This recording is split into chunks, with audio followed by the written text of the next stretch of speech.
देखिए, जैसा कि मैंने पहले आपको बताया था,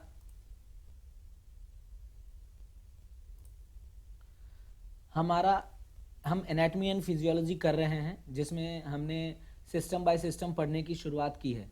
हमने सबसे पहला सिस्टम लिया है सर्कुलेटरी सिस्टम, और उसमें हम हृदय के बारे में पढ़ रहे थे। और जैसा कि मैंने आपको बताया कि लोग पूरा हार्ट का डायग्राम बना के वॉइस ब्रेक हो रही है।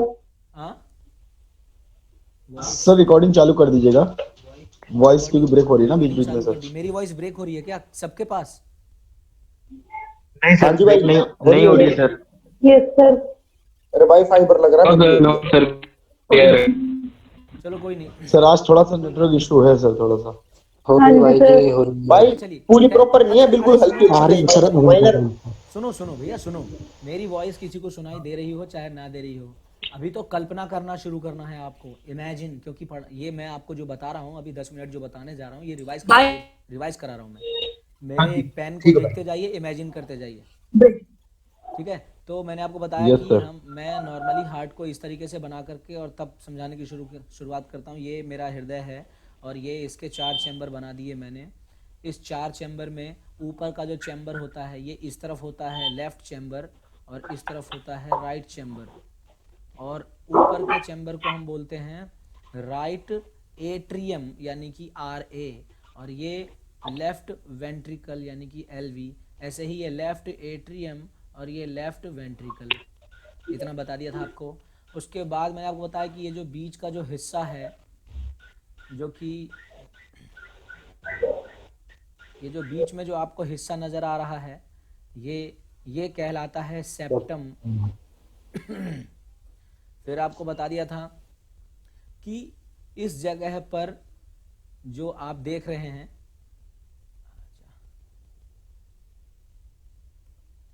इस जगह पर एक वाल्व होता है जो नीचे की तरफ चीज़ों को आने देता है। चीज़ों को क्या क्या आता है हमारे हार्ट में? ब्लड। ये नीचे की तरफ आने देता है। इस वाल्व का नाम है ट्राइकस्पिड वाल्व। शॉर्टकट में लिख रहा हूँ TV, क्योंकि जिसने पढ़ा था वो बहुत बढ़िया कल, और जिसने नहीं पढ़ा था उसके लिए रिकॉर्डिंग भेज दी थी मैंने। तो ये है ट्राइकस्पिड वाल्व। और ऐसे ही यहाँ पर एक वाल्व है, जो वाल्व ऊपर की तरफ किसी चीज़ को जाने देता है। किसको? ब्लड को। और इस वाल्व को हम बोलते हैं, कोई बोलेगा? Sir pulmonary pulmonary. PV, pulmonary valve. मैं वाल्व की बात कर रहा हूँ, अभी वाल्व की बात कर रहे हैं। जो ले जाएगा उसकी बात करेंगे, बाकी सही बताया आपने। ऐसे ही यहाँ भी इस तरफ एक वाल्व होता है जो ऊपर की तरफ जाने देता है। उस वाल्व का नाम होता है एओर्टिक वाल्व यानी कि AV। और ऐसे ही यहाँ पर एक नीचे की तरफ वाल्व होता है जो नीचे की तरफ आने देता है। उस वाल्व का नाम होता है, क्या नाम होता है? बाइकस्पिड वाल्व यानी कि स्टेटस या फिर वेंटिलेटर। मिट्रल वाल्व, कुछ भी कह लो, है ना? रिवीजन चल रहा है यहाँ पे। ठीक है। अब इस जगह यहाँ पर एक विशेष चीज़ होती है, उसको हम बोलते हैं SA नोड। और यहाँ पर एक विशेष चीज़ होती है, उसको बोलते हैं AV नोड। ठीक है ना? इन दोनों का काम, इसका काम है करंट पैदा करना, ताकि हमारा हार्ट धड़क सके, हमारे हृदय में धड़कन शुरू हो सके। और इसका काम है उस करंट में डिले पैदा करना, ताकि निचला जो चैम्बर है यानी कि जो ये वेंट्रिकल्स हैं, इसकी धड़कन में माइक्रो सेकेंड्स का डिले आ सके। मतलब निचला चैम्बर ऊपरले चैम्बर से माइक्रो सेकेंड्स की देरी से धड़के। ठीक है। फिर अभी यहाँ जो चीज़ चारों तरफ से पूरे बॉडी पार्ट से हर जगह से घूमते हुए जो इस वाल्व तक चीज़ों को ला रही है, किस चीज़ को? किस चीज़ को? सर ब्लड को, अरे कौन सा, कैसा ब्लड? ब्लड को। Blood. Oxygenated blood, deoxygenated blood. Deoxygenated deoxygenated blood, blood. Deoxygenated. Deoxygenated blood को ला रही है। इसको हम कहते हैं वेना कावा। वेना कवा। ऐसे ही यहाँ से लंग्स तक जो है ये डीऑक्सीजनेटेड ब्लड को ले जाता है? Pulmonary artery. मैम माइक बंद कर लो। मैं, बाकी लोग सब बंद कर लो, जिसको बोलना हो बोलो। खुशबू मैम की आवाज आ रही है पीछे से। सर मेरा तो स्किन हो गया है, इसलिए माइक ऑन किया था। ये डीऑक्सीजनेटेड ब्लड लंग्स तक पहुंच रहा है। कौन लेके जा रहा है इसको? कौन लेके जा रहा है? Sir pulmonary artery. हाँ, पल्मोनरी आर्टरी। आर्टरी। ठीक है।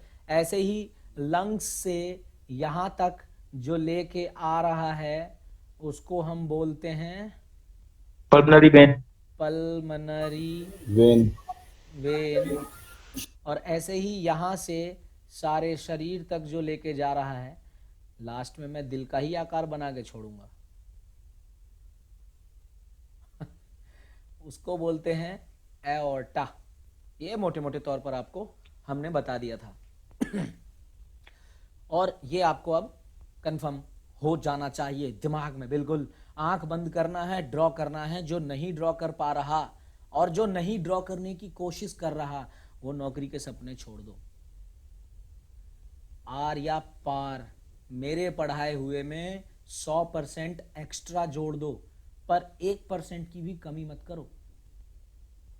एक्स्ट्रा जोड़ दो।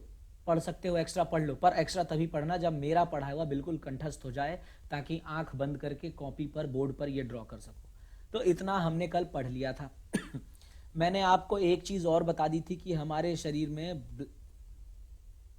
ब्लड को लाने ले जाने के लिए आर्टरी, वेन और कैपिलरीज होती हैं। क्या क्या? आर्टरी, वेन और कैपिलरीज होती हैं। और मैंने आपको वेन, आर्टरी, कैपिलरी। वेन्स और कैपिलरीज की डेफिनेशन भी बताई थी। बताइए, कोई बताएगा मुझे आर्टरी के बारे में क्या बताया था? पूरी डेफिनेशन बताएंगे आप मुझे, जो भी बताया। सर वो ब्लड ब्लड ब्लड बॉडी तक ले जाता, मतलब ले जाने का काम करती है। कैसा ब्लड? पूरी बात बताइए। सर ऑक्सीनेटेड, हाँ, डीऑक्सीनेटेड ब्लड। नहीं ऑक्सीजनेटेड सर। देखो मैं शॉर्टकट में लिखता हूँ। आर्टरी का भाई मतलब है, आर्टरी की बताई थी आपने कि उसकी दीवारें मीन्स उसकी जो वॉल होती है वो मजबूत नहीं नहीं, मोटी वो होती अभी है, आज बताऊंगा, लचीली होती वो है। अभी नहीं बताया मैंने, वो बताऊंगा। पर जो कल बताया था वो पूछ रहा हूँ। ये बालक लग रहा है कि मेहनत नहीं कर रहे, हल्के में ले रहे हैं। भैया हल्के में लेना तो मेरे पास मत पड़ना। ऑक्सीजनेटेड ब्लड ये बॉडी तक, फ्रॉम हार्ट, है ना? ऑक्सीजनेटेड ब्लड हार्ट से बॉडी तक, और deoxygenated deoxygenated blood body to lungs. Body to from body to lungs. अगर किसी को मेरी लिखावट समझ में आने में दिक्कत तो बता देना, हिंदी कहाँ करनी है, जरूरत हो बता देना। अब ऐसे ही मैंने वेन के बारे में बताया था। है कोई माइकल लाल जो बता दे वेन का? सर ये सिरा होता है सर, ये आपने बताया था क्या जो बताया? Sir body deoxygenated part blood से को हार्ट तक जाता तो है। सर बॉडी से करता है, और सर लंग्स से बॉडी तक सर पूरा। क्या बताया था मैंने आपको? मैं अपने जुबान से दोहराता हूँ। वेन के लिए मैंने बताया था कि इसका काम है डीऑक्सीजनेटेड, यानी कि अशुद्ध डीऑक्सीजनेटेड ब्लड। कहाँ से? फ्रॉम सर बॉडी लंग्स से। To lungs. और क्या काम था इसका? प्लस ऑक्सीजनेटेड ब्लड कहां से? फ्रॉम, कहां से? फ्रॉम, बोलो। Sir lungs. सर लंग्स से। Lungs to heart. Sir lungs to lungs body sir. हाँ, lungs to heart. Left to heart. Capillaries के बारे में नहीं बताया था। कैपिलरीज के बारे में बता देता हूं ताकि इनका पूरा कंप्लीट हो जाए। और बाकी खैर चलो, अभी हम रिवाइज करें ना, जब पूरा पढ़ाना शुरू करूंगा अभी तब बताऊंगा। तो इतना कुछ आपने पढ़ लिया था और पूरी तरह से आपको रिवाइज हो गया होगा, मैं उम्मीद करता हूं। हो गया ना? Yes sir.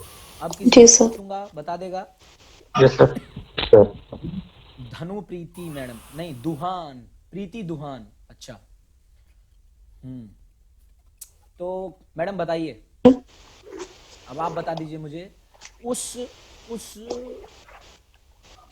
उस आर्टरी का नाम बताइए जो ऑक्सीजनेटेड ब्लड हार्ट से बॉडी तक ले जाता है। Sir pulmonary. हाँ हाँ हाँ, बहुत सही, वेरी गुड। और कोई?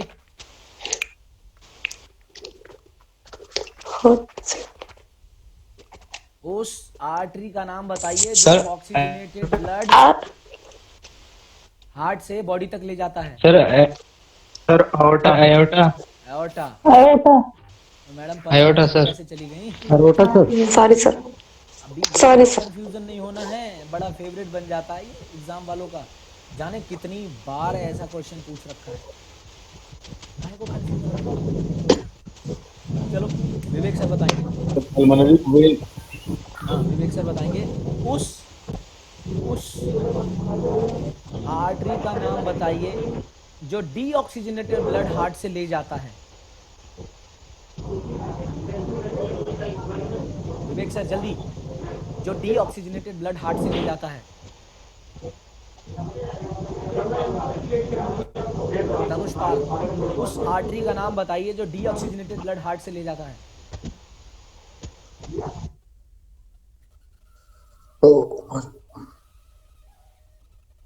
बताइए, अरे कोई तो बताओ। Pulmonary. Sir pulmonary. Sir pulmonary. Pulmonary artery. Artery.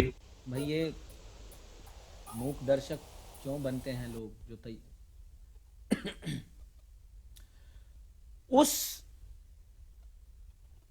उस वाल्व का नाम बताइए जो कि ऑक्सीजनेटेड ब्लड को हार्ट से बाहर जाने देता है।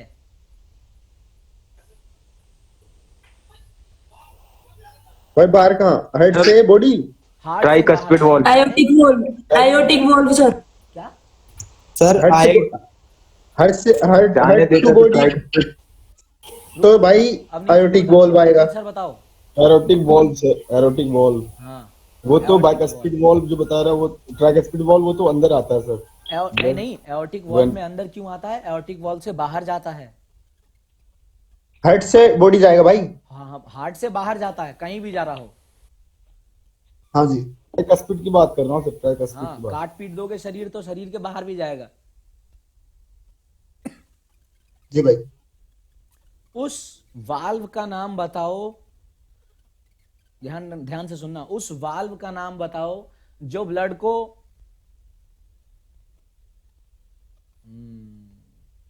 जो ब्लड को सारे शरीर से हार्ट में आने देता है। Tricuspid sir. सर डीऑक्सीजनेटेड होते हैं सर ये जो। अगर मैं ये कहूं कि ट्राइकस्पिड अधूरा आंसर है तो कोई से पूरा करेगा? सर वो तो सुपीरियर वेना कावा से आता है ना सर। मैंने कहा, मेरा क्वेश्चन सुनो, पिछला क्वेश्चन भी ऐसा ही था, सिर्फ एओर्टिक वाल्व आंसर दिया, वो भी अधूरा था।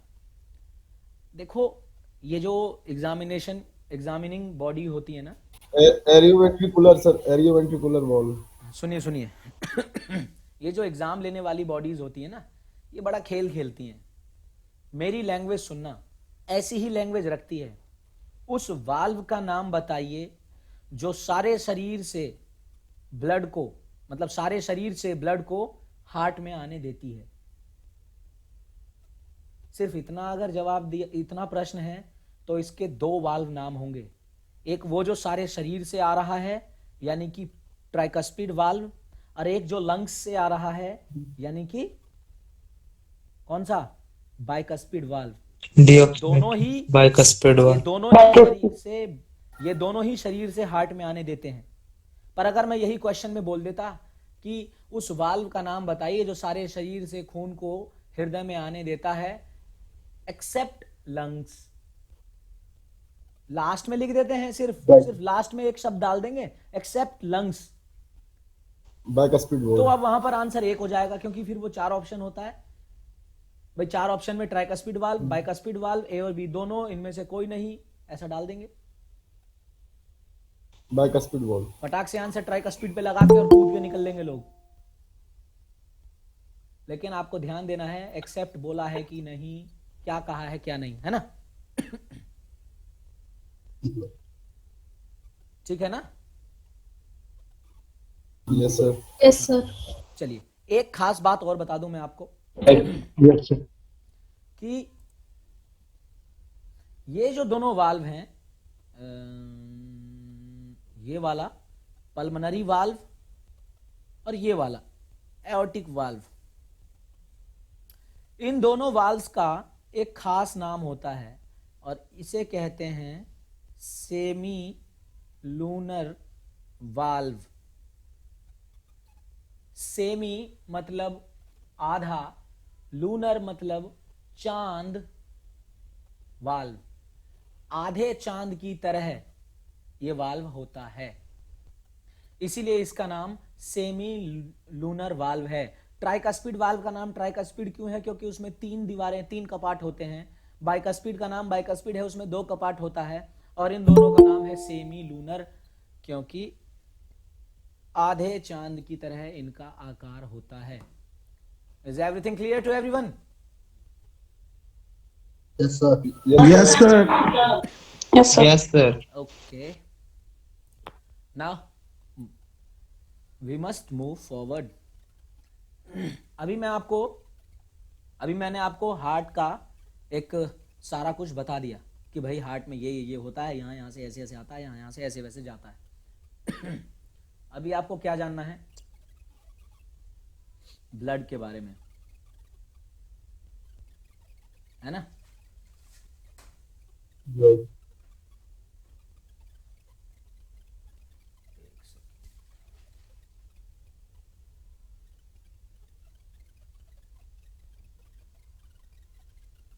ये ब्लड के बारे में जानते हैं, चलिए। अच्छा, एक चीज और बताई थी मैंने आपको, हमारा हृदय कितने चैम्बर का है? 4। 4 चैम्बर। ऐसे ही कुछ फोर ऐसे चैम्बर। जीव हैं जिनका 3 चैम्बर का भी होता है, जैसे कि मगरमच्छ। कुछ ऐसे भी जीव हैं जिनका 2 चैम्बर का होता है, जैसे चिड़िया वगैरह। कुछ ऐसे भी जीव हैं जिनके हार्ट में एक भी चैम्बर नहीं होता, जैसे वो यूनिसेलुलर जीव, एक कोशिकीय जीव, अमीबा वगैरह जो होते हैं, है ना। तो सर कॉकरोच का 8 होता है। हाँ, कॉकरोच का 8 सुना था। 8 चैम्बर नहीं होता भाई साहब। मैं बताता रहा हूँ, जो 8 चैम्बर वो तो 8 पैर वाले होते हैं। 4 चैम्बर से ज्यादा बड़ा किसी का हार्ट नहीं है। हाथी का भी 4 चैम्बर का ही है। ये भाई दिखा है। अभी देखिए, ठीक जगह है सर। Okay sir. धीरे धीरे पढ़ा रहा हूँ मैं, बहुत धीरे धीरे का मतलब कि उस लय में लेके चल रहा हूँ जिस लय में आपको साथ के साथ याद होता चले। अगर आप साथ के साथ याद नहीं कर पा रहे हैं तो अगले दिन तक याद कर लीजिए। ऑल्टरनेट डेज क्लास लूंगा, आपके पास अगले दिन याद करने का समय रहेगा। साथ के साथ काम नहीं हुआ, काम आपका होमवर्क के तौर पर पेंडिंग रह गया, मिट्टी पलीत है, बता दी मैंने। मैंने पहले ही मैसेज में लिख के रखा था, नौकरी के सपने देखना चाहते हो तो उनसे कॉम्पीट करो जो आपकी फील्ड में अदर फील्ड की घुसपैठ है। मुझे नहीं पता कि मेरे साथ अभी जितने लोग जुड़े हुए हैं उसमें अदर फील्ड के हैं कि नहीं हैं। मैं किसी का मनोबल नहीं तोड़ रहा, किसी को बुरा भला नहीं कह रहा। सबका अपना अपना मत है, सबकी अपनी अपनी मतलब अपना हक है, सब कर सकते हैं। लेकिन अदर फील्ड वाले जो हैं वो कंसेप्चुअली इस मामले में ज़्यादा रहते हैं, क्योंकि स्पोर्ट्स वालों ने सारा का सारा जीवन स्पोर्ट्स को दिया है, बचपन से लेकर के, और उसके बाद डिग्री वगैरह सब स्पोर्ट्स में ली है। तो वो स्पोर्ट्स में अपने आप को मेडल, नेशनल, इंटरनेशनल तक पहुंचाने के चक्कर में पढ़ाई पे कम फोकस कर पाते हैं। इस मामले में कंसेप्चुअल कम रह जाता है। याद करने की ज़रूरत है, बार बार दोहराने की ज़रूरत है। कोई आपसे बड़ा नहीं अगर आपने ठान लिया, कोई आपसे जीत नहीं सकता अगर आपने ठान लिया। आपको ये ठानना है कि मुझे अपनी एक सीट पक्की करनी है, उसके लिए अपनी अंतर आत्मा की संतुष्टि तक पढ़ना है। आपकी आत्मा संतुष्ट होनी चाहिए। मुझे अभी भी याद है 12वीं के समय में जब अखबार में फेंकता था, उस टाइम पर लोग पैम्पलेट डलवाने आते थे और पैम्पलेट जब डलते थे तो उस टाइम उसमें से बहुत सारे पैम्पलेट बच जाते थे।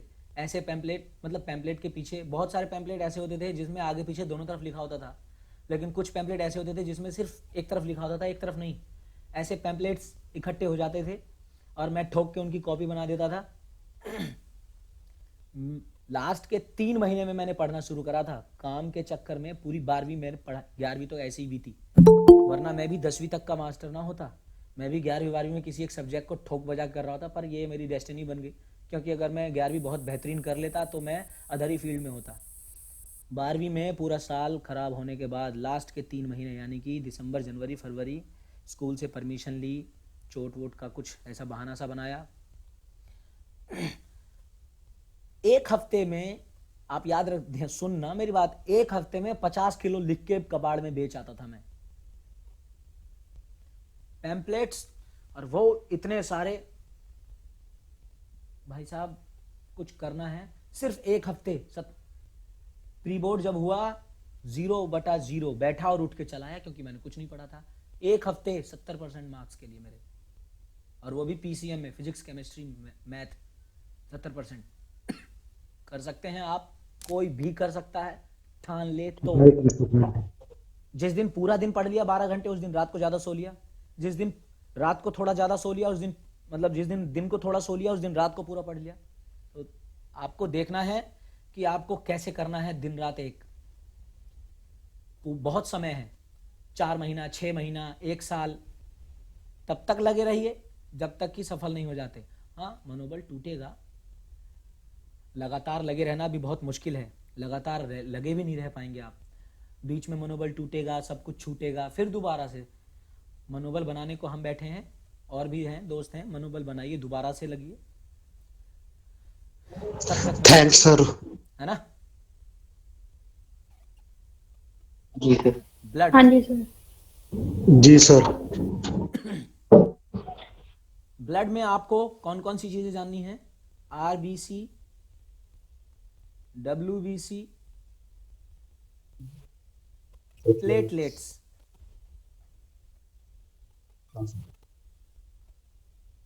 ये जो प्लेटलेट्स होते हैं, सॉरी, ये जो तीनों चीजें हैं, इन तीनों चीजों को हम मोटे मोटे तौर पर बोलते हैं रक्त कोशिकाएं।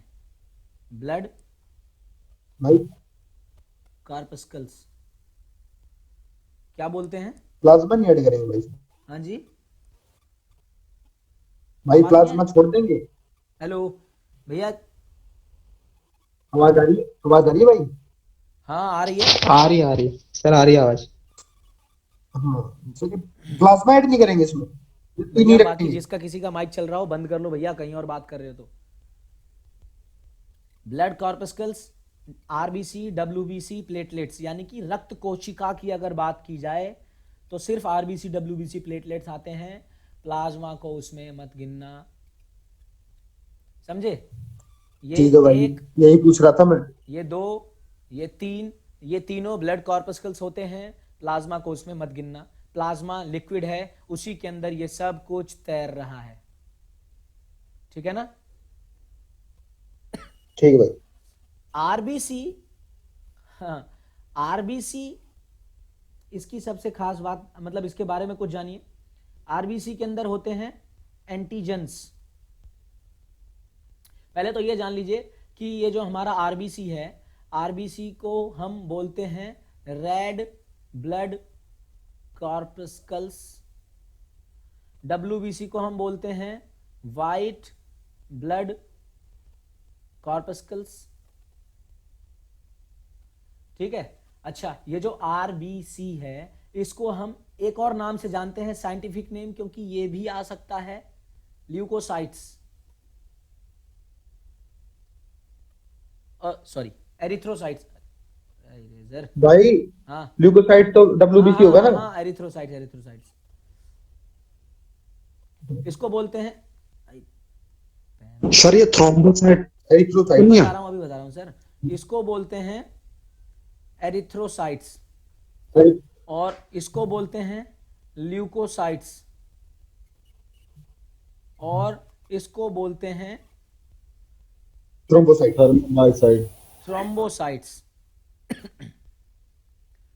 ठीक है ना। साइट्स कोशिका है ये सारे इसीलिए। वैसे तो पानी में भी मतलब जी सर। प्लाज्मा भी है लिक्विड, इसके अंदर भी ये सब कुछ मौजूद है, पर मेनली इन तीनों के ये नाम आपको पता होने चाहिए, एरिथ्रोसाइट्स, ल्यूकोसाइट्स, थ्रोम्बोसाइट्स। आरबीसी के अंदर एक खास प्रोटीन पाया जाता है HeAMO, हीमोग्लोबिन। क्या पाया जाता है? हीमोग्लोबिन। और हीमो का मतलब है आयरन और ग्लोबिन क्या है? प्रोटीन। इसी हीमोग्लोबिन के कारण हमारा आरबीसी लाल होता है, और आरबीसी सबसे अधिक मात्रा में होते हैं, लगभग 55%। इसीलिए कहा जाता है कि खून भी पूरा लाल है, मतलब इसीलिए पूरा लाल दिखाई देता है। आपको ध्यान रखना है कि हमारा जो ऑक्सीजनेटेड ब्लड है, यानी कि शुद्ध खून, ये होता है रेड, और जो डीऑक्सीजनेटेड ब्लड है यानी कि अशुद्ध, यानी कि जिसमें ऑक्सीजन कम है, ये होता है कैसा होता है? ये डार्क रेड। Dark red. कोई ब्लू मत कह देना, पहले बहुत किताबों में मैंने ब्लू देखा है लिखा हुआ, और आधे मास्टर भी ब्लू ब्लू ब्लू बोलते हैं। डार्क रेड डार्क रेड क्योंकि इसमें कार्बन डाइऑक्साइड की मात्रा ज्यादा हो जाती है। ठीक है, अभी आपको अब क्या जानना है? एंटीजन्स के बारे में बता रहा था मैं। आरबीसी के अंदर एंटीजन्स होते हैं, और वो एंटीजन कौन कौन से हैं? एंटीजन ए, एंटीजन बी और एंटीजन RH। कौन कौन से? ए, बी और RH। अब देखो, ये एंटीजन ए और एंटीजन बी ये शुगर होते हैं, शुगर, ग्लूकोज ग्लूकोज ग्लूकोज। और ये जो RH है ये होता है प्रोटीन। ठीक है ना? तो अभी WBC पे आने से पहले आपको एंटीजन का सारा खेल समझा देते हैं, यहीं क्लियर हो जाएगा।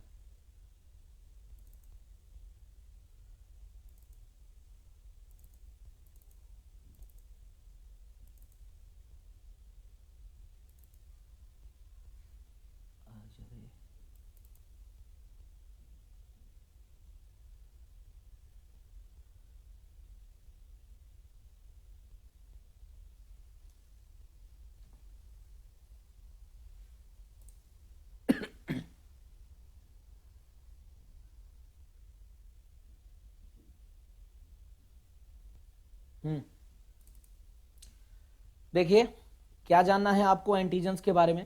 पहले तो उससे जूम करिएगा थोड़ा सा। देखो,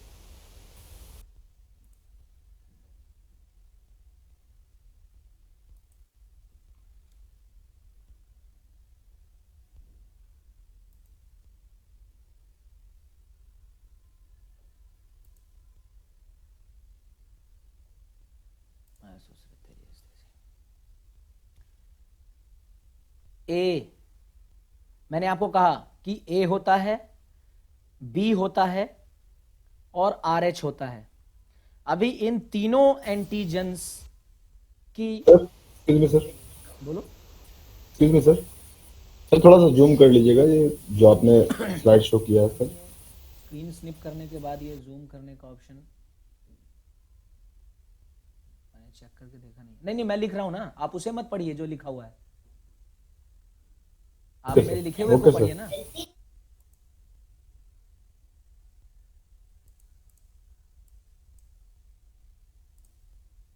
लिखे हुए को पढ़िए मेरे। ए, बी और RH, इन तीनों की मौजूदगी से ही हमारा ब्लड ग्रुप बन जाता है। ठीक है ना? अच्छा, जब हमारा ब्लड ग्रुप, हम अपने ब्लड ग्रुप की अगर बात करें तो हमारे ब्लड ग्रुप में एक तो होता है एंटीजन और एक होता है एंटीबॉडी। ये एंटीजन ही डिसाइड करते हैं कि कौन सा एंटीबॉडी होगा पहले से प्रेजेंट। और दूसरा, एंटीबॉडीज हमारे शरीर में बनता है। हमारे शरीर में कई सारे एंटीबॉडीज का निर्माण होता है। जैसे ही आपका शरीर किसी भी बाहरी चीज के संपर्क में आएगा, मतलब शरीर का अंदरूनी हिस्सा, बैक्टीरिया हो, वायरस हो, किसी भी बाहरी मटेरियल से, धूल, धुआं, पॉलन, कुछ भी, शरीर के अंदर एंटीबॉडी का निर्माण शुरू हो जाता है, समझे? आरबीसी की मदद से, डब्ल्यूबीसी की मदद से, है ना? तो एंटीजन, अब देखिए सारा कुछ यही याद कर लेना आपको तुरंत और हो जाएगा। अब हमारे शरीर में आप जानते हैं ब्लड ग्रुप कौन कौन सा है? ए पॉजिटिव, ए नेगेटिव। 2 मैं बताता हूं, बाकी आपसे पूछ के लिखूंगा, ठीक है? तैयार हैं आप लोग? Yes sir. ए पॉजिटिव के अंदर एंटीजन की अगर बात करें तो इसके अंदर एंटीजन ए है, और पॉजिटिव का मतलब होता है कि एंटीजन RH होगा, और नेगेटिव का मतलब होता है कि एंटीजन RH नहीं होगा, ठीक है ना? किसी का ब्लड ग्रुप ए नेगेटिव है मतलब उसमें RH नहीं है, बी नेगेटिव है मतलब RH नहीं है, ए बी नेगेटिव है मतलब RH नहीं है, ओ नेगेटिव है मतलब RH नहीं है, और पॉजिटिव वाले सब में RH होता है। RH मतलब रीसस फैक्टर, इसका भी एक बड़ा योगदान होता है। ये बहुत चर्चे में तब आया था जब RH फैक्टर के एंटीबॉडीज के निर्माण के कारण गर्भवती महिला में दूसरे बच्चे के जन्म में बच्चे की मृत्यु होने लगती है। अभी वो बाद में बताऊंगा मैं, ये सुना होगा आप लोगों ने, मतलब मेडिकल टर्म में या पढ़े लिखे के टर्म में तो ऐसे ही कहते हैं।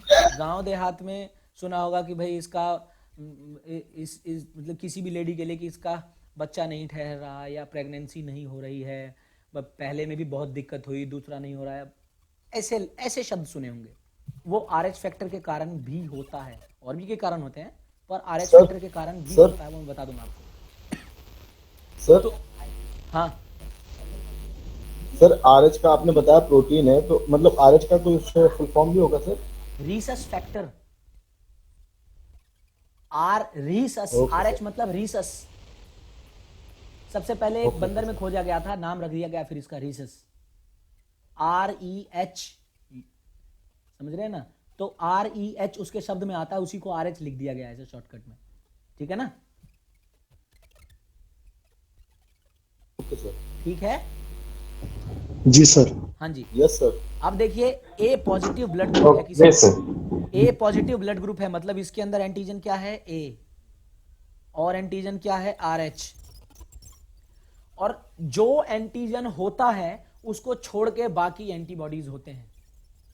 देखो ये सब चीजें जो मैं आपको बता रहा हूं ये तो बाय नॉलेज भी पता होना चाहिए, पेपर में आए चाहे ना आए, हर चीज पढ़ जाओ, पेपर में आए चाहे ना आए, आएगा कैसे नहीं, जो आएगा उसी को लपेट देंगे।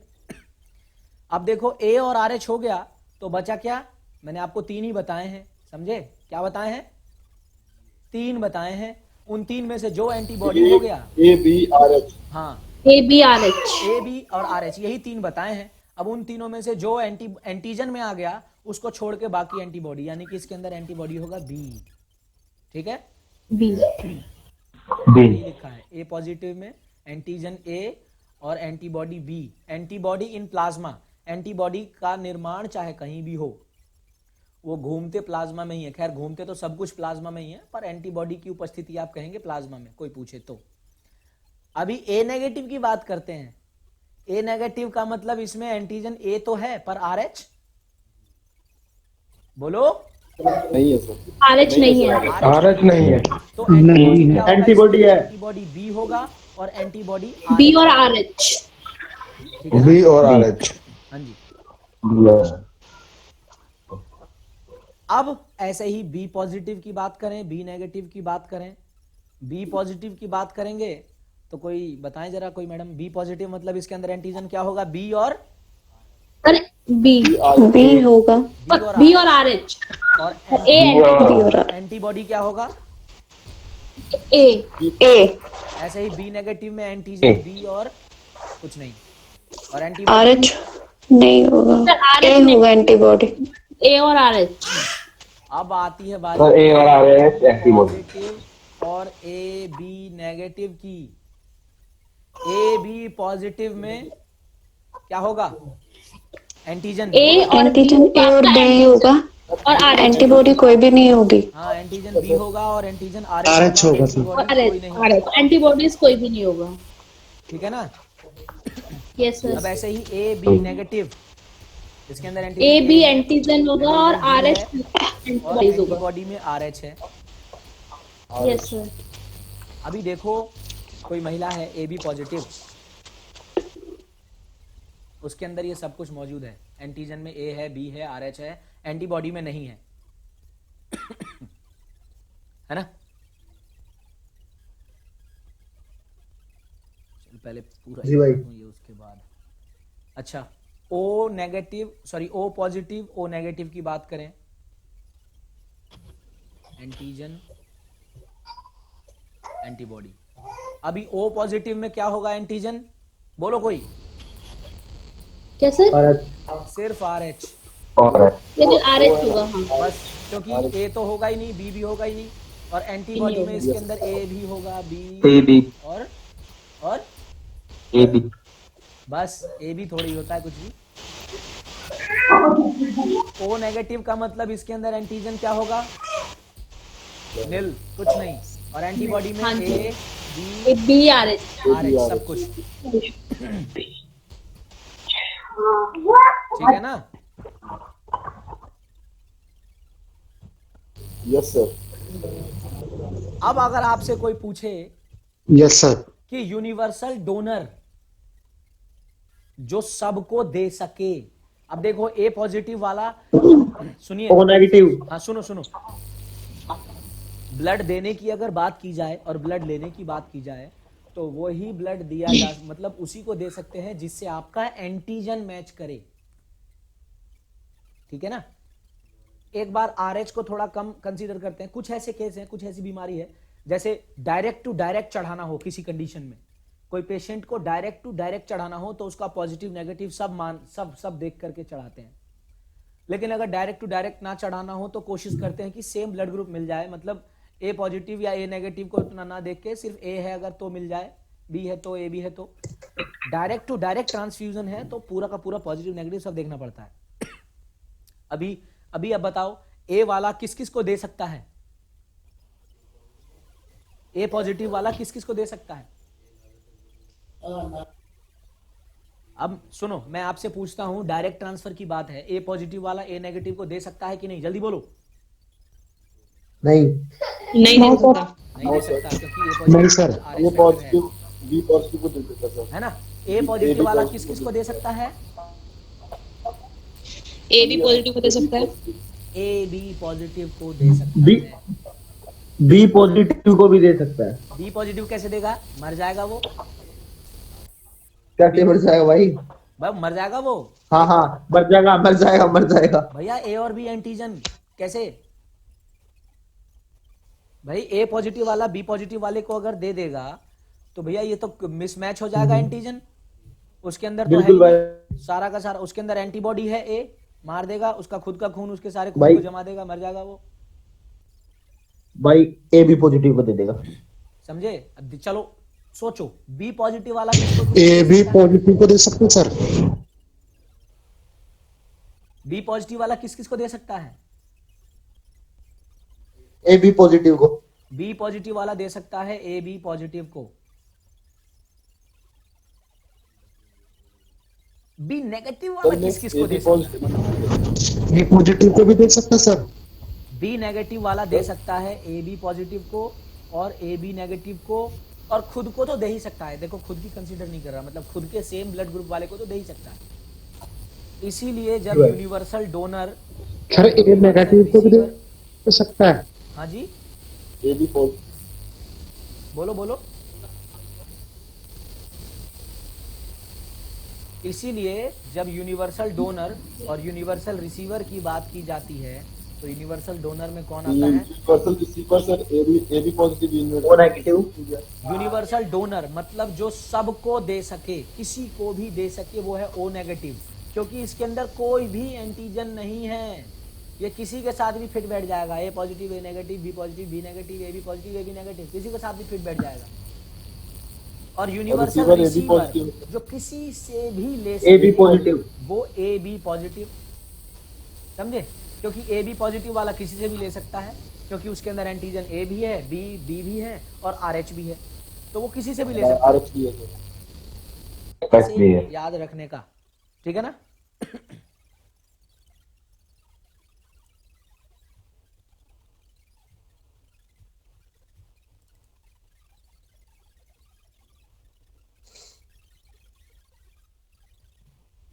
दिखाई दे रहा होगा आपको ये,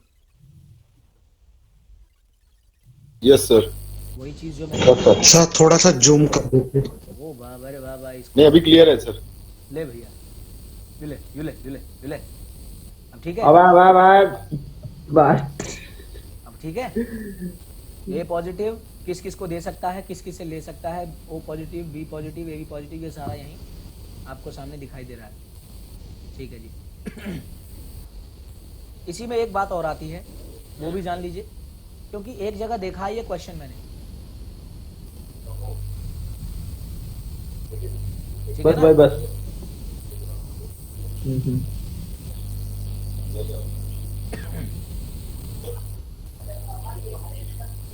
ये देखिए, पेरेंट्स ब्लड टाइप, माता पिता के ब्लड की बात करी जा रही है। पेरेंट्स ब्लड टाइप, अगर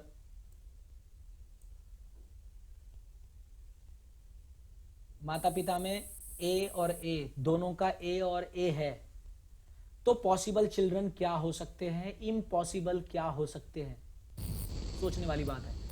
माता पिता में अगर हो ए सकता है और सर, ए, पॉसिबल। मतलब माता और पिता दोनों का ए और है, किसी का भी कुछ भी हो, तो दोनों के अंदर कौन कौन से एंटीजन हुए? सिर्फ ए है ना, ध्यान से समझना, दोनों के अंदर क्या हुआ? सिर्फ ए, तो बच्चे का ए ही होगा।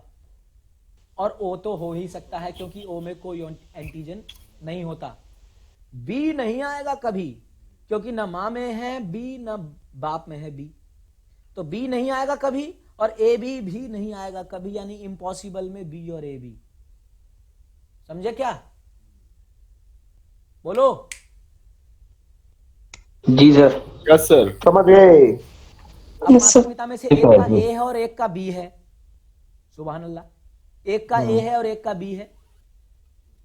अब इसमें क्या है, एक के अंदर ए है तो ए तो हो ही सकता है, एक के अंदर बी है तो बी हो ही सकता है, बी भी हो सकता है, और ए भी हो सकता है, और ओ भी दोनों हो का सकता मिल गया तो ए भी हो ही सकता है, और ओ तो है। हरी वो तो है ही है, हरी हरी सबके साथ, वो तो है ही है सर। Yes sir. इम्पॉसिबल कुछ नहीं। ठीक है जी। अच्छा, अब पेरेंट्स ब्लड में ए और ए बी, अब क्या थोड़ा सा समझने वाली बात है। माता पिता में से किसी एक में ए है और किसी एक में ए बी, तो जब भी ए बी आ जाए, माता पिता में से किसी एक का भी अगर ए बी आ जाए, तो ओ कभी नहीं आएगा। ए बी और ओ एक दूसरे के दुश्मन हैं, याद रखना। अगर माता पिता में से किसी एक के पास भी ए बी है ब्लड ग्रुप, तो बच्चे में ओ कभी नहीं आ सकता। देखो, पॉसिबल चिल्ड्रन क्या होगा, ए है होगा, ए बी है तो बी भी होगा, और ए बी तो हो ही सकता है, और इम्पॉसिबल में ओ, क्योंकि ए बी और ओ एक दूसरे के दुश्मन ब्लड ग्रुप हैं, ऐसे समझ लो आप। अच्छा, अगला ही देख लो, अगला ही देख लो भाई। माता पिता में से किसी एक का ए है और किसी एक का ओ है, तो भैया ओ आ गया अगर माता पिता में से किसी एक के पास भी, तो ए बी तो आएगा नहीं बच्चे में किसी भी कीमत पे। तो अब देखो, पॉसिबल चिल्ड्रन ए हो सकता है और ओ हो सकता है, वो है ही है। बी नहीं हो सकता क्योंकि माता पिता में से किसी के पास नहीं है, और ए बी तो हो ही नहीं सकता क्योंकि ये दोनों विपक्षी दल वाले हैं, दुश्मन है, दुश्मन है ये सब। दोनों का बी, बहुत आसान, दोनों का बी है तो बी होगा, और ओ तो आएगा ही आएगा। इम्पॉसिबल में क्या होगा, ए नहीं आ सकता, और ए जिसके साथ है वो भी नहीं आ सकता। इतना समझ में आया सेम वही सबको? सर, जैसे दोनों, यस सर, सेम वही, जैसे दोनों का ए अगर हो गया तो हाँ बिल्कुल सेम। बी और ए हाँ, है, उसी का जैसे अपोजिट। हाँ बिल्कुल बिल्कुल, दोनों के पास ए है तो बी का नामो निशान नहीं है, माँ बाप में से किसी के पास भी बी का नामो निशान नहीं है, तो बी और बी से दोनों का बी है तो भी बच्चे में नहीं आ सकता, चाहे वो खाली बी हो या ए बी हो। अगला देख लो, सेम वही, जैसे ए वाला रिपीट हुआ, सेम यही बी वाला है। चाहे तो अपना दिमाग लगा के आप सोच सकते हैं, पर मैं जल्दी। और ये लास्ट में सर ओ का, सर ओ का क्या लास्ट ओ में का क्या, दोनों का ओ है तो ये रहा ना। अगर दोनों का ओ है तो कोई एंटीजन नहीं है, बच्चे में सिर्फ ओ ही आएगा, और इम्पॉसिबल ए बी। भाई माता और पिता दोनों का अगर ओ है तो एंटीजन तो कुछ है ही नहीं, बालक में एंटीजन का कोई नामो निशान नहीं होगा ना, ना। इम्पॉसिबल, ए आना भी इम्पॉसिबल, बी आना भी इम्पॉसिबल और ए बी आना भी इम्पॉसिबल। और अगर दोनों का ए बी है, दोनों का ए बी, तो ए बी मतलब ओ का दुश्मन, बताया मैंने आपको। तो बच्चे में ओ तो आ ही नहीं सकता। और ए बी का मतलब ए भी हो सकता है, बी भी हो सकता है और ए बी भी हो सकता है, यानी कि possible A B A B. और सर अभी बीच वाला सर तो उसके देखो, ये बालक ही भले ए बी एंड ओ। सुनो, कुदरत का करिश्मा तो देखो कि बच्चे होने की संभावना में हम ए बी और ओ को दुश्मन बता सकते हैं, लेकिन अगर माँ बाप ही ऐसे भिड़ जाएं जिसमें एक का ए बी और एक का ओ हो, है विपक्षी पार्टी वाले भिड़ जाएं, वही तो क्या सेम होगा? वही सर। तो क्या होगा? तो ओ मतलब नो एंटीजन। तो भाई चाहे पिता का हो ओ या माता का हो ओ, उसके एंटीजन का कोई योगदान नहीं, क्योंकि उसके अंदर कोई एंटीजन नहीं है। ठीक है ना? तो भाई। ए बी मतलब ए बी और ओ, तो इसका मतलब पॉसिबल हो सकता है या तो ए या तो बी। ए बी नहीं हो पाएगा, याद रखना। इम्पॉसिबल में ए बी और इम्पॉसिबल में ओ, यही खाली सर ए ऐसा बी तो किसी का है ना सर? सुनो, भाई ए बी तो किसी का है ना उसमें दोनों में सर? से अभी ये देखो, माता का ए बी और पिता का ओ, या फिर पिता का ए बी माता का ओ, तो देखो पॉसिबिलिटी क्या है? डीएनए कॉपिंग होती है, हाफ सेल आता है पिता से, हाफ सेल आता है माता से, 23 क्रोमोसोम माता से, 23 क्रोमोसोम पिता से, फुल्ली नहीं आता कभी भी किसी एक से भी। तो आप सोचो कि अगर ए बी है तो उठ के ए बी ही वाला ही बालक हो जाएगा ना? समझ रहे हो आप मेरी बात? भाई एक चीज और पूछूं? हाँ पूछो। पिता का ओ पॉजिटिव हाँ और दोनों बेटे का एक का ओ नेगेटिव, एक का ओ पॉजिटिव, तो माता का भी ओ ही पाएगा। बिल्कुल बिल्कुल, क्योंकि अगर बच्चों का दोनों का ओ है तो इस, और पिता का एक का ओ है, तो माता का भी ओ ही पाएगा 101%। कोई दूसरा ब्लड ग्रुप हो ही नहीं सकता। हो ही नहीं सकता क्योंकि सारे हो गए ना, क्रॉस के हो गए, फिर दुश्मन हो गए। 101%। वैसे आज के समय तो में मतलब सुनो, आज के समय में हमने कई चेक करवाने की उपाय जरूरत ना ऐसे है। हैं, आज के समय में कई उपाय ऐसे हैं जहां पर लोग इन विट्रो फर्टिलाइजेशन वगैरह करते हैं, पर वहां भी इन चीजों का बहुत ख्याल रखना पड़ता है, क्योंकि शरीर में जो खून दौड़ रहा है। भाई मैं तो अपनी बात कर रहा हूँ। हाँ हाँ, नहीं आपकी तो बात मैं समझ गया था जब आपने बोला, तभी मुझे पता है ना ब्लड ग्रुप आपका। क्योंकि शरीर में जो खून दौड़ रहा है वो मिसमैच नहीं करना चाहिए बालक से, मतलब बालक के एंटीजन से, सॉरी, क्योंकि वहां जो मिसमैचिंग होती है वही मैंने अभी बताया था, गर्भवती महिला वाला। देखो ये वाला एक केस है जिसको दिमाग में रखने की जरूरत है। बाकी सब तो जो मैंने आपको पॉजिटिव नेगेटिव का इम्पैक्ट नहीं होता है। नहीं, पॉजिटिव नेगेटिव कुछ नहीं, RH फैक्टर उससे कोई फर्क नहीं पड़ रहा, समझ रहे हैं? RH फैक्टर से कोई फर्क नहीं पड़ रहा, वहां तो सिर्फ ब्लड ट्रांसफ्यूजन के समय दिक्कत आती है। बस दिक्कत तब आती है, वो जो आप पॉजिटिव नेगेटिव की बात कर रहे हैं, वो दिक्कत तब आती है, वो मैं बता रहा हूँ। महिला के अंदर अगर पॉजिटिव है और बच्चे के अंदर नेगेटिव है, ऐसा वाला केस बैठता है, वो तब दिक्कत आती है। क्या है कि चलो खैर, पहले ये वाला, फिर वो मैं बोल रहा हूँ, ये वाला ध्यान रखना, ए बी और ओ, ये वाला ध्यान रखना, ठीक है ना? बाकी सब तो आपको ध्यान रहेगा। जी भाई। A B positive, A B negative, ये वाला फैक्टर फंसता है। अभी क्या है, महिला के अंदर अगर ए बी पॉजिटिव है तो उसके अंदर एंटीजन ए, एंटीजन बी और एंटीजन RH तीनों है, तीनों है ना? एंटीबॉडी कुछ नहीं, एंटीबॉडी कुछ नहीं ना? नहीं। और अगर ए बी नेगेटिव है तो एंटीजन ए, एंटीजन बी और एंटीबॉडी RH। यही मैटर खराब हो जाता है। इसके अंदर RH एंटीबॉडी है। अब बालक का ब्लड ग्रुप, अगर ये माता का ब्लड ग्रुप है, ये मदर है, और अगर बेटे के ब्लड ग्रुप में, मतलब बेटा बेटी कुछ भी, सन डॉटर, अगर ए बी पॉजिटिव हो जाए, ध्यान रखना, मां है नेगेटिव और बच्चा हो जाए पॉजिटिव, तो पॉजिटिव होते ही बच्चे का RH एंटीजन, RH फैक्टर माँ के, भैया जो गर्भनाल होती है प्लेसेंटा, उससे कनेक्टेड होता है ना बच्चा माँ से, रक्त का आदान प्रदान होता है माँ से बच्चे में। जैसे ही बच्चे से RH फैक्टर का रक्त माँ के अंदर जाएगा, माँ का शरीर डिटेक्ट करेगा उसे एज अ फॉरेन मटेरियल, नुकसान करने वाला, और तुरंत एंटीबॉडी का निर्माण शुरू हो जाएगा इसके खिलाफ और बच्चे को मार देगा वो। समझे? तो पहले केस में ऐसा नहीं होता, समझे?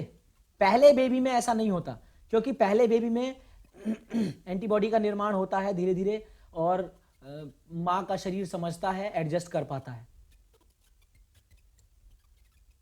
और अगर पहला केस भी अगर खतरनाक हो रहा होता है तो फिर उसके लिए आजकल तो मतलब एक ऐसा व्यक्ति था जिसके अंदर इसकी तोड़ थी, मतलब इस जिसके ब्लड ग्रुप के अंदर इसके लिए तोड़ था, तो उसने तो बहुत अपना ब्लड इतनी बार डोनेट किया और उसके ब्लड से दवाई बना बना करके, अब तो डॉक्टर पूछ लेता है पहले ही कि भैया चेक करते हैं ना माँ का ब्लड ग्रुप, पिता का ब्लड ग्रुप चेक कर लेते हैं, उसके हिसाब से अंदाजा लगाते हैं। पॉजिटिव नेगेटिव का मेल बैठ रहा होता है, अगर मतलब बच्चे का जब अल्ट्रासाउंड होता है पता चल जाता है, तो फिर वो शुरू से ही दवाई देना शुरू कर देते हैं। पहले बच्चे में हो सकता है कॉम्प्लिकेशंस ना हो, कुछ दिक्कत ना आए, लेकिन दूसरा तो डेफिनेटली श्योर शॉट वो प्रेगनेंसी के पहले दिन से ही दवाई चलानी पड़ेगी, वरना माँ के अंदर, माँ का ब्लड ग्रुप है AB नेगेटिव और माँ के अंदर RH फैक्टर के लिए बन चुका है एंटीबॉडी, और जैसे ही गर्भ धारण के समय बेबी का ब्लड ग्रुप पॉजिटिव वाला होगा, मार देगा उसे, क्योंकि RH फैक्टर के लिए एंटीबॉडी बन चुका है शरीर में। समझ रहे हो? क्लियर हुआ? क्लियर हुई मेरी बात? Yes sir. नहीं क्लियर हुआ लग रहा है।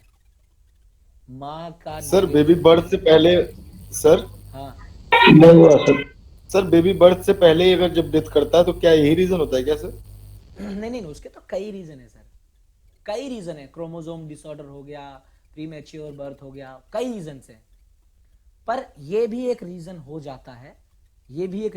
जाता है, माँ का नेगेटिव। अब ये मैंने आपको समझाया है AB फैक्टर वाले में, क्योंकि ज्यादातर इसमें ही देखने को मिलता है, पर ये किसी में भी हो सकता है पॉजिटिव नेगेटिव फैक्टर में। समझे? AB फैक्टर में ज्यादा देखने को मिला, शुरू में खूब इस पे शोध हुए। माँ का नेगेटिव है, बच्चे का पॉजिटिव हुआ, तो माँ के अंदर तो RH नहीं है, बच्चे के अंदर RH हुआ अगर, तो बस RH के खिलाफ बन जाएगा प्रोटीन माँ के अंदर, मतलब एंटीबॉडी, और वो एंटीबॉडी फिर डिस्ट्रॉय कर देगा फीटस को, भ्रूण को। तो ये समझ में आ गया होगा आपको पूरी तरह से, मुझे उम्मीद है। Yes sir.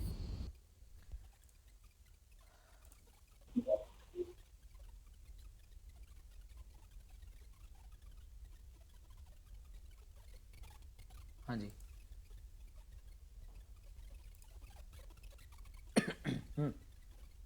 आगे देखेंगे।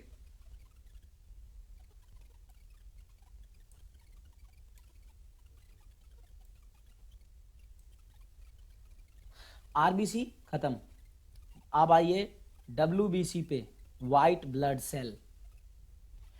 RBC पूरा हो गया, ध्यान रखना है आपको। अब क्या है RBC? जैसे ही मैं आपसे कहूंगा, तरीका ये होता है, तरीका। जैसे ही मैं आपको RBC कहूंगा, आप बैठेंगे, दिमाग में दोहराएंगे, अच्छा हाँ RBC ब्लड कॉर्पस्कल्स होते हैं। RBC को हम एरिथ्रोसाइट्स के नाम से जानते हैं। RBC में हीमोग्लोबिन है, हीमे मतलब आयरन, ग्लोबिन मतलब प्रोटीन, वो हीमोग्लोबिन की वजह से RBC रेड होता है। हीमोग्लोबिन ही वो चीज है, ये भूल गया बताना मैं, हीमोग्लोबिन ही वो चीज है जो ऑक्सीजन को लाने ले जाने का काम करती है, ऑक्सीजन को ढोने का काम करती है। ठीक है ना? तो दिमाग में आना चाहिए। अच्छा हाँ, फिर उसके बाद RBC में एंटीजन का निर्माण होता है, और उसी के कारण एंटीबॉडीज का निर्माण होता है, और वो एंटीबॉडीज प्लाज्मा में रहते हैं। एंटीजन क्या है? A है, B है और RH है।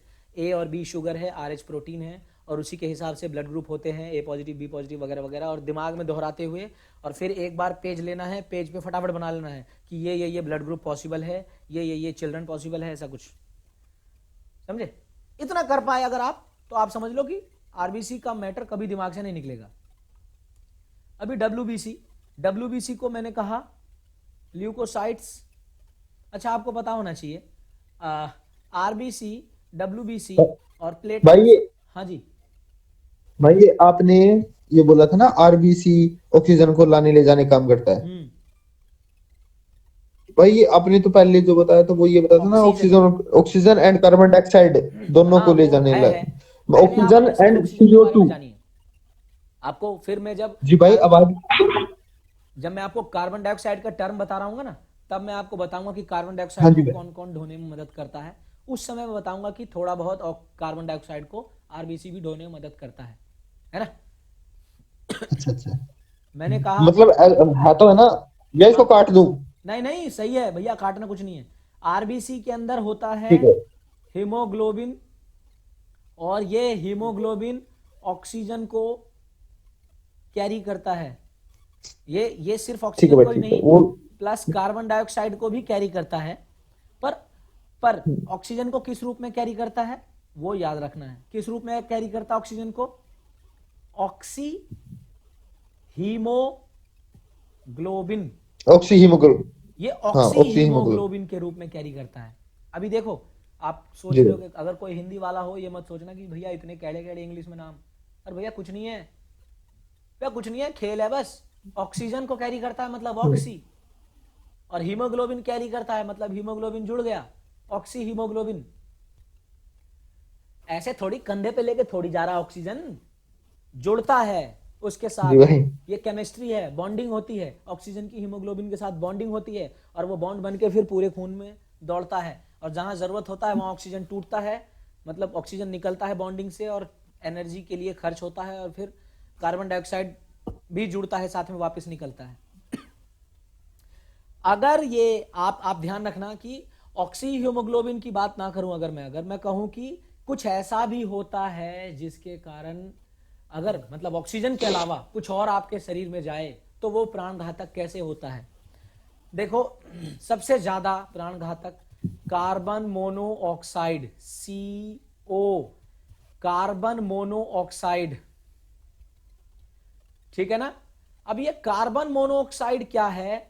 ज्यादातर गाड़ियों से धुएं के रूप में निकलता है, ज्यादातर गाड़ियों से धुएं के रूप में निकलता है। जो बहुत महंगी महंगी गाड़ियां हैं, या जो BS6 मॉडल जो आ रहा है अब, इनके अंदर जो साइलेंसर होते हैं ना, साइलेंसर आपने देखा होगा, उस साइलेंसर में, एक सेकेंड,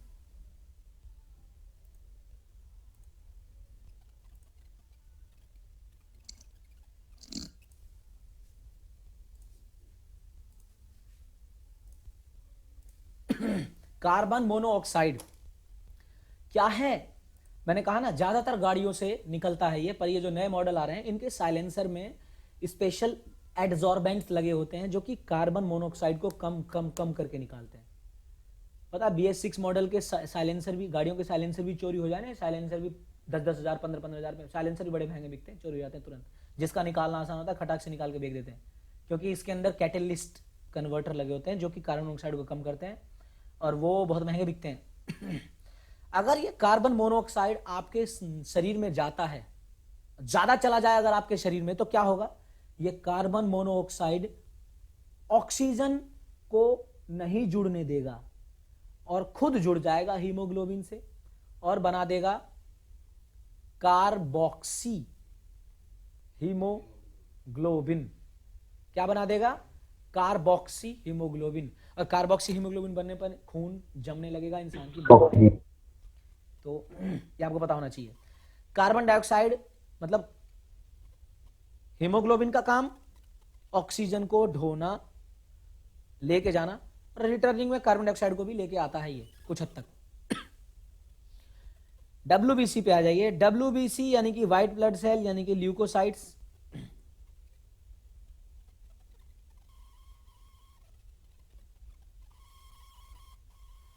ल्यूकोसाइट्स के दो भाग होते हैं, दो मुख्य भाग। क्या? ग्रेन्युलोसाइट्स और अग्रेन्युलोसाइट्स। अभी अंग्रेजी नाम है थोड़ा सा, ग्रेन्यूल। देखो, ग्रेन्यूल एक अंग्रेजी शब्द का, इसका अर्थ होता है दानेदार, और अग्रेन्यूल मतलब अदानेदार। समझ पा रहे हैं? हेलो? जी हाँ सर। जी सर। जी सर। ग्रेन्युलोसाइट्स मतलब दानेदार, अग्रेन्युलोसाइट्स मतलब अदानेदार। अब ये जो ग्रेन्युलोसाइट्स होते हैं इसके 3 भाग। दानेदार का मतलब इस कोशिका के ऊपर छोटे छोटे छोटे छोटे छोटे छोटे दाने होते हैं, इसलिए इसको दानेदार कोश कैटेगरी में डाल दिया है, ग्रेन्युलोसाइट्स में डाल दिया है। और अदानेदार बिल्कुल स्मूथ चिकने। अभी दानेदार में क्या क्या है? Eosinophil, basophil, neutrophil. नाम इसी लय में याद करोगे, याद रह जाएगा। एक भी याद आएगा तो तीनों याद हो जाएंगे। Eosinophil, basophil, neutrophil. क्या? एसिनोफिल, बेसोफिल, न्यूट्रोफिल, तीनों याद रखना है आपको। Eosinophil, basophil, neutrophil. और अदानेदार में क्या आता है? मोनोसाइट्स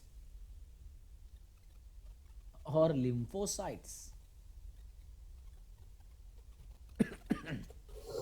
मोनोसाइट्स सबसे बड़ी रक्त कोशिका है, सबसे बड़ी रक्त कोशिका, याद रखेंगे।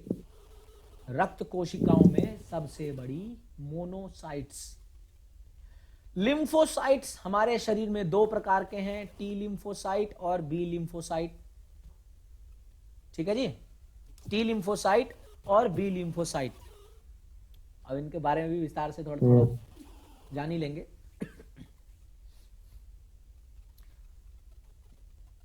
इनके बारे में भी थोड़ा थोड़ा विस्तार से जान लेंगे, ऐसा नहीं है।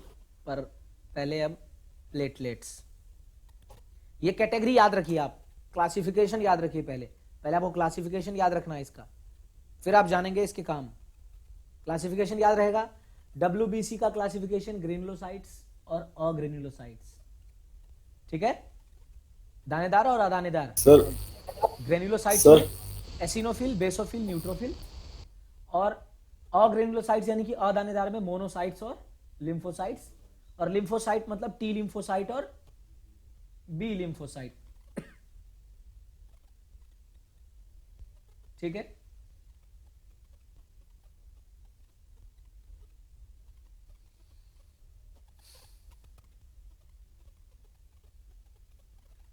ठीक है।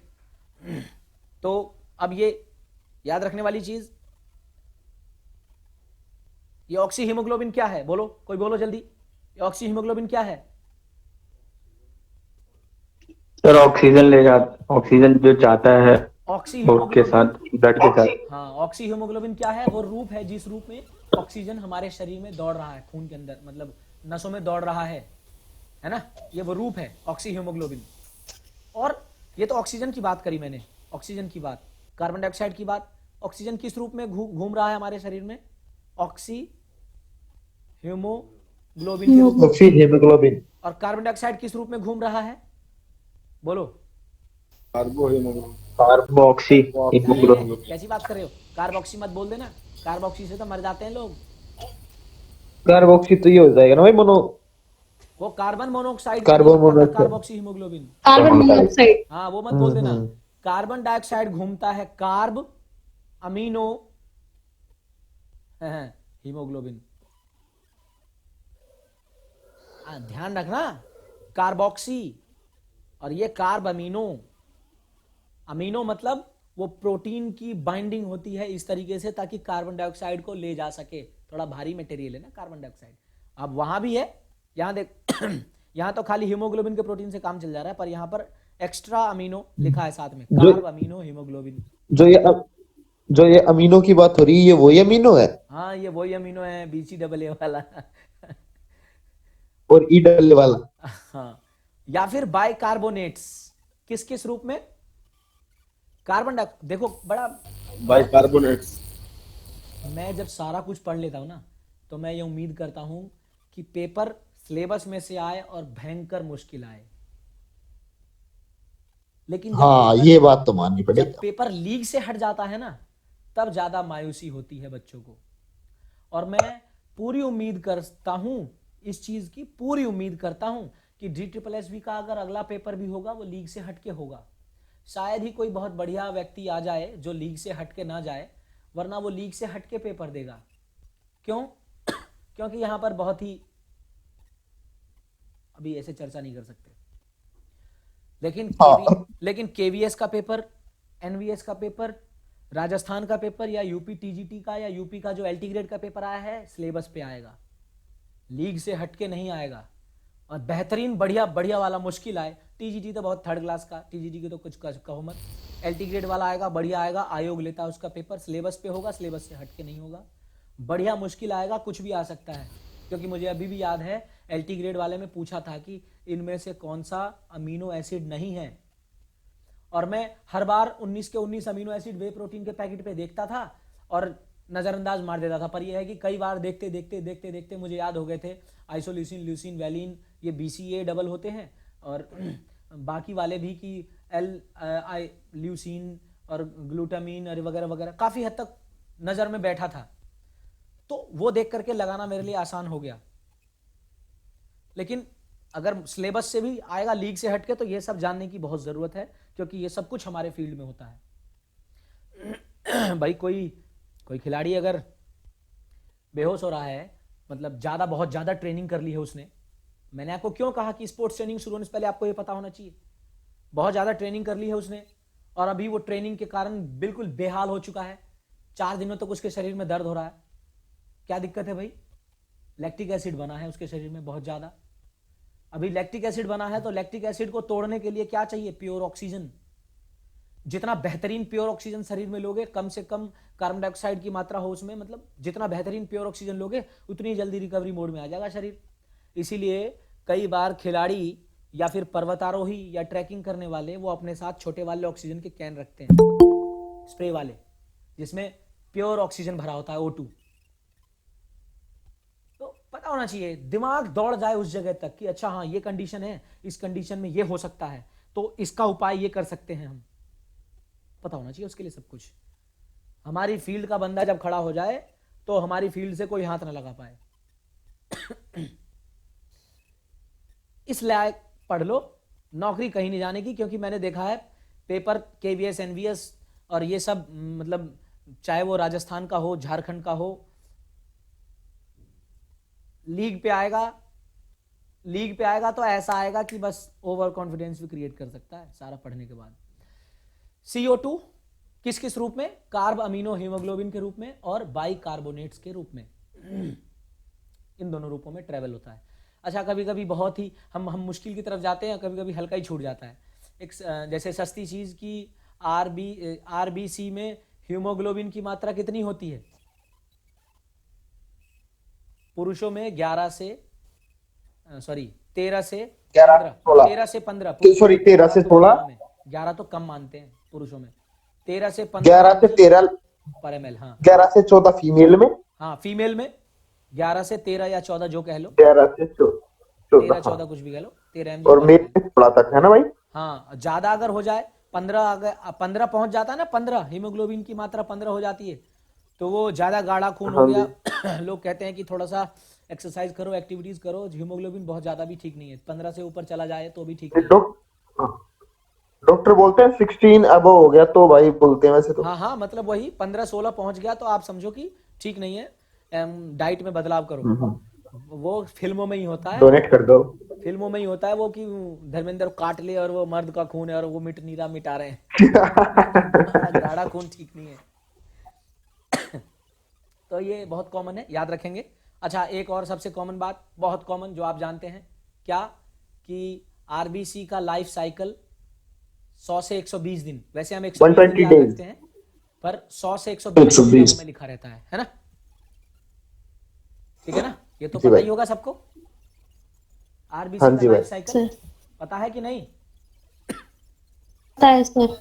जी सर, बोन मैरो में बनता है सर। हाँ, अभी वो सब भी आ जाएगा, हड्डियों के बारे में जब जानेंगे सब आ जाएगा।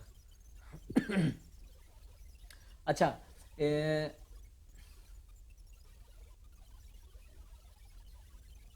RBC कितना होता है एक व्यक्ति में? मतलब 5 से 6 लीटर नॉर्मली, है ना? RBC एक व्यक्ति के शरीर में 5 से 6 लीटर पाया जाता है, और 1 क्यूबिक ml में, याद रखना, 1 मिलीलीटर क्यूब। अब आप कहोगे कि सर ये क्या है, 1 मिलीलीटर क्यूब क्या है? तो एक घन समझते हो? Cube cube cube. हाँ, ऐसे बढ़ते हैं ना। तो इस क्यूब में 1 ml, 1 मिलीलीटर क्यूब, क्योंकि लिक्विड को नापने के लिए यही यूनिट अपनाई जाती है, किसी कंटेनर में ही तो होता है वो। तो 1 ml क्यूब, यहाँ वो वाला क्यूब मत समझ, ये मत समझ लेना कि एक घन। अब आप कहोगे कि सर ये कितना बड़ा है भाई, ये तो 1 सेंटीमीटर से 1 मीटर, 10 मीटर, 50 मीटर कुछ भी हो सकता है। तो मैंने बताने के लिए कहा क्यूब माने घन। पर ये जो मिलीलीटर क्यूब है ये नापने की यूनिट है। Millilitre into millilitre into millilitre 3 बार करते हैं, मिलीलीटर क्यूब आ जाता है। तो ये 1 ml क्यूब आरबीसी में कितना होता है? ये 4 से 5 मिलियन ब्लड सेल्स होते हैं। फीमेल में 4 से 5 और मेल में 5 से 6। 5 से 6 मिलियन ब्लड कोशिकाएं होती हैं, ब्लड सेल्स होते हैं, याद रखना है आपको, समझे? 1 ml क्यूब में 5 से 6 मिलियन ब्लड कोशिकाएं, पुरुषों में और महिलाओं में 4 से 5। और अगर मतलब शरीर में आरबीसी की कमी हो जाए तो आप जानते हैं कौन सी बीमारी होगी? बोलो, कोई बता दो जल्दी। आरबीसी की कमी से जल्दी बता दो। भूल आरबीसी की गया। कमी से एनीमिया। हाँ, एनीमिया। अरे खूब तो ऐड देता है। सिनेमा हॉल शुरू होने से पहले वो अक्षय कुमार कहता है, अबे ये सिगरेट पी रहा है, इसके पैसे हैं। तो शरीर से खून निकलता है। फीमेल में अक्सर अगर ज़्यादा ब्लीडिंग होती है तो एनीमिया की संभावनाएं बहुत बढ़ जाती हैं। और ऐसे भी शरीर में आरबीसी की कमी आप याद रखेंगे, अनीमिया।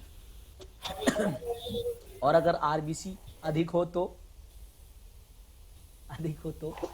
पॉलीसाइथेमिया। हाँ जी, पॉलीसाइथेमिया।